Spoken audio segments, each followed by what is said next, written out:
નમસ્કાર દર્શક મિત્રો, @ગુજરાતમાં આપનું સ્વાગત છે। ગુજરાતમાં કાળઝાળ ગરમી બાદ અચાનક ચોમાસું આવ્યું હોય તેવી પરિસ્થિતિ થઈ ગઈ છે।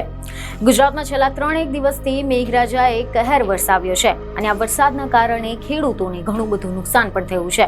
જોકે હજુ પણ આ વરસાદ ખમૈયા કરવાના મૂડમાં નથી તેવું લાગી રહ્યું છે, કારણ કે એવી ખબરો સામે આવી છે કે હવામાન વિભાગે આગામી 4 દિવસ માટે હજી પણ કમોસમી વરસાદની આગાહી કરી છે। રાજ્યમાં એક સાથે બે વરસાદી સિસ્ટમ સક્રિય થઈ હોવાની પણ વાત સામે આવી છે અને આના કારણે ગાજવીજની સાથે વરસાદ પડવાની આગાહી હવામાન વિભાગ દ્વારા વ્યક્ત કરવામાં આવી છે। પવનની ગતિ 60 થી 70 કિલોમીટર પ્રતિ કલાકની ઝડપે પણ રહી શકે છે।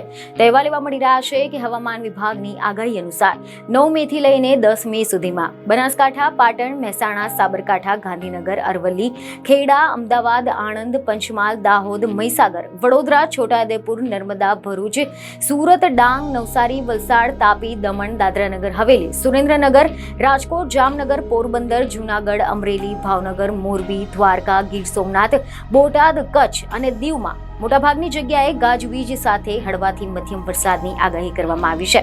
તેમજ એવા અહેવાલ મળી રહ્યા છે કે હવામાન વિભાગના જણાવ્યા પ્રમાણે ગુજરાતમાં આજે સાબરકાંઠા, આણંદ, અરવલ્લી, મહીસાગર, ભરૂચ, વલસાડ, દમણ, દાદરાનગર હવેલી, રાજકોટ, અમરેલી, ભાવનગર, ગીર સોમનાથ અને દીવમાં 50 થી લઈને 60 કિલોમીટરની ઝડપે પવન ફૂંકાવાની શક્યતા છે અને તેની સાથે જ આ તમામ જિલ્લાઓમાં મધ્યમ વરસાદની પણ આગાહી છે। આજે સાબરકાંઠા, અરવલ્લી, આણંદ, મહીસાગર, ભરૂચ, વલસાડ, દમણ, દાદરાનગર હવેલી તથા સૌરાષ્ટ્રના જિલ્લાઓ રાજકોટ, અમરેલી, ભાવનગર, ગીર સોમનાથ અને દીવમાં છૂટાછવાયા સ્થળોએ ભારે વરસાદની પણ શક્યતા છે। જોકે શુક્રવારે અને શનિવારે ગુજરાતમાં ક્યાંય ભારે કે અતિ ભારે વરસાદની આગાહી નથી, પરંતુ મોટાભાગના જિલ્લાઓમાં હળવાથી મધ્યમ વરસાદ થઈ શકે છે અને પવનની ઝડપ પણ 40 થી લઈને 50 કિલોમીટર પ્રતિ કલાક રહી શકે છે। જ્યારે 12 મે પછી બહુ ઓછી જગ્યા પર વરસાદ પડવાની શક્યતા છે અને હવામાન સૂકું રહેશે। બીજને ખબરો સાથે ફરી મળીશું। ધન્યવાદ।